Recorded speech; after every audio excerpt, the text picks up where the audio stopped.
All right, moving on to the independent practice. Okay, so identifying association. So this relates to that notes page you just did.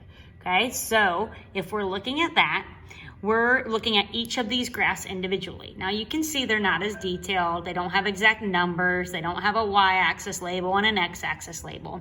But you do have to pick whether the association is positive, negative, or no association, none.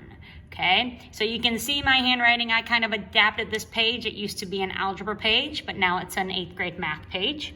And you can see that I wrote here, draw a line with your index card, because we were going to do this in class, but guess what? We're not in the classroom doing this. We're in class on Google Classroom. So we're going to adjust that a little bit. And you can see I also wrote these numbers here, 6, 6, and 8. What that means is on this page, you should have 6 positive association graphs, 6 negative association graphs, and 8 no association graphs. Remember, that means that it's random. So positive, that means we're going up, left to right like this. Even if there's an arrow on the other side, that is still positive. Negative means we're going down, we are decreasing, descending left to right. And no association means that it's completely random.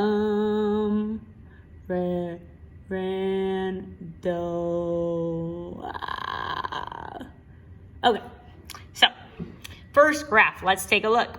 Okay, so I'm going to change colors here so you can see what I marked compared to what the worksheet already has on it. So if we are going left to right, like reading a book, these lines are mostly going up, mostly going down, or all random. Hopefully you say that it's going what? Down, decreasing. So I am going to draw a line the best I can in between all those points. Remember, it goes both ways, because if we went right to left on this graph, it would be going up. Okay, so we need an arrow there as well. All right, so the trend is going down, so that would be negative association. Go ahead and circle negative. Okay, moving on to the next one. Now this one is not so easy to tell. Now you might trick yourself into thinking, oh, I can see how if I focus on just these points that it's a positive association. If I focus on just these points, it's a negative association. But that's the whole deal, is that you can't just focus on some points. You have to focus on the majority. And the majority of these points are completely random. So in that case, we have no trend line and we are circling none. There is no association to that graph. Okay, the next one, the third problem on this page. Well, it does not start on the origin, which is totally okay. It's just not going to be proportional.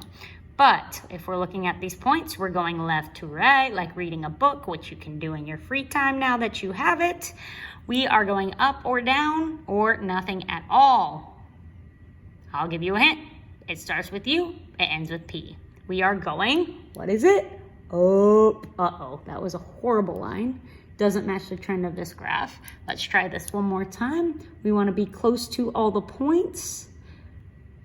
And in reality, that should be a straight line because it is linear, but not perfect. So we're moving on, saying that is positive association, going up, left to right. Now it's your job to finish the rest of this page. Now remember, there should be 6 positive. So we've already done 1, so 5 more positive associations. 6 negative, we've already done 1, so 5 more negative associations. And 8 random, no associations, we've already done 1, so there are 7 more random associations.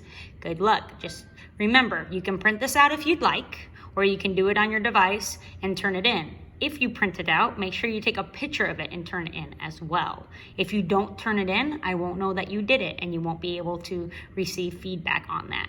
So please make sure you do that. Good luck. Let me know if you have any questions. That's what I'm here for.